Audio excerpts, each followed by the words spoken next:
Actes des Apôtres, chapitre 19. Or il arriva pendant qu'Apollos était à Corinthe, Paul ayant traversé les côtes supérieures vint à Éphèse et ayant trouvé certains disciples, il leur dit « Avez-vous reçu l'Esprit Saint depuis que vous avez cru ?» Et ils lui dirent « Nous n'avons même pas entendu dire qu'il y ait un Esprit Saint. » Et il leur dit « De quel baptême avez-vous donc été baptisés ?» Et ils dirent « Du baptême de Jean. » Alors Paul dit « En vérité, Jean a baptisé du baptême de la repentance, disant au peuple qu'il devait croire à celui qui devait venir après lui, c'est-à-dire à Christ Jésus. » Quand ils entendirent cela, ils furent baptisés dans le nom du Seigneur Jésus. Et lorsque Paul leur eut posé ses mains sur eux, l'Esprit Saint vint sur eux, et ils parlèrent des langues et prophétisèrent. Et les hommes étaient environ 12 en tout, et il alla dans la synagogue et y parla avec hardiesse pendant 3 mois, discutant et persuadant sur les choses concernant le royaume de Dieu. Mais après que quelques-uns s'étaient endurcis et ne croyaient pas, mais parlaient mal de ce chemin devant la multitude, il partit de là et sépara les disciples, discutant tous les jours dans l'école d'un nommé Tyrannus. Et cela continua pendant 2 ans, de sorte que ceux qui demeuraient en Asie, tant juifs que grecs, entendirent la parole du Seigneur. Et Dieu effectuait des miracles particuliers par les mains de Paul, de sorte qu'on amenait aux malades des mouchoirs ou des tabliers qui avaient touché son corps, et les maux les quittaient, et les esprits mauvais sortaient d'eux.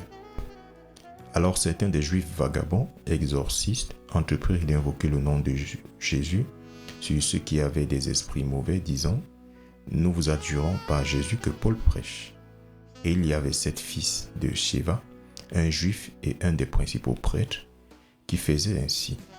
Et l'esprit mauvais répondit et dit « Je connais Jésus, et je connais Paul, mais qui êtes-vous » Et l'homme en qui était l'esprit mauvais sauta sur eux, et les maîtrisa, et l'emporta sur eux, de sorte qu'ils s'enfuirent de cette maison nus et blessés.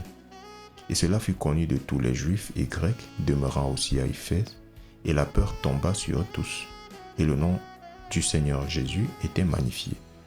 Et beaucoup de ceux qui croyaient venaient et confessaient et déclarèrent leurs actions. Beaucoup de ceux aussi qui employaient des pratiques curieuses apportèrent leurs livres et les brûlèrent devant tous les hommes, et ils en calculèrent le prix et le trouvèrent de 50 000 pièces d'argent. Ainsi la parole de Dieu croissait puissamment et prévalait. Après que ces choses furent terminées, Paul se proposa en l'esprit que lorsqu'il aurait traversé la Macédoine et l'Achaïe, d'aller à Jérusalem, disant « Après que j'aurai été là, je dois aussi voir Rome. » Aussi il envoya en Macédoine 2 à 2 de ceux qui le servaient, Timothée et Éraste, mais lui-même resta quelque temps en Asie.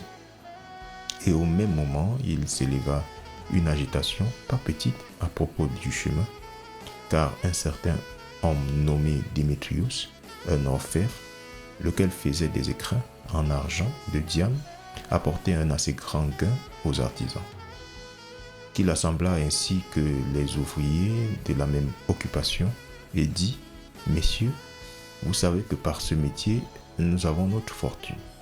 De plus, vous voyez et entendez dire que non seulement à Éphèse, mais presque à travers toute l'Asie, ce Paul a persuadé et détourné beaucoup de personnes, disant qu'ils ne sont pas des dieux, ceux qui sont faits par des mains.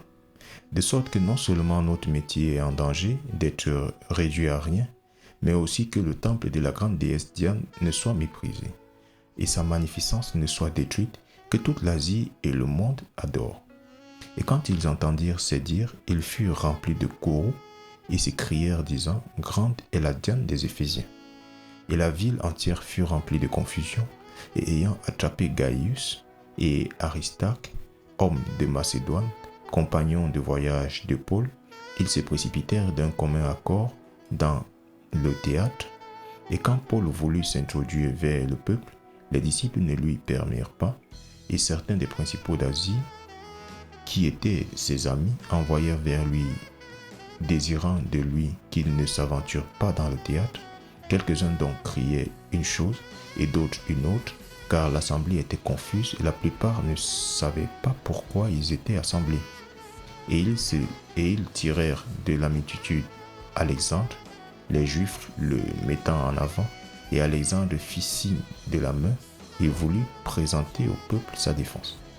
Mais lorsqu'ils reconnurent qu'il était juif, tous d'une même voix durant environ 2 heures crièrent « Grande est la Diane des Éphésiens ». Et lorsque le secrétaire de la ville eut apaisé le peuple, il dit « Vous, hommes d'Éphèse, quel homme y a-t-il qui ne sache comment la ville des Éphésiens est une adoratrice de la grande déesse Diane et de l'image qui est tombée à terre depuis Jupiter? Voyant donc que ces choses sont incontestables, vous devez rester calme et ne rien faire avec précipitation. Car vous avez amené ici ces hommes, lesquels ne sont ni pilleurs d'église, ni non plus blasphémateurs de votre déesse. C'est pourquoi si Démétrius et les artisans qui sont avec lui ont une plainte contre un homme quelconque, la cour est ouverte et il y a des députés qu'ils s'assignent l'un l'autre. Mais si vous avez une quelconque requête concernant d'autres affaires, cela sera déterminé dans une assemblée légale.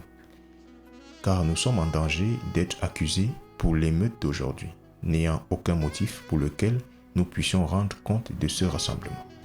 Et quand il eut ainsi parlé, il congédia l'assemblée.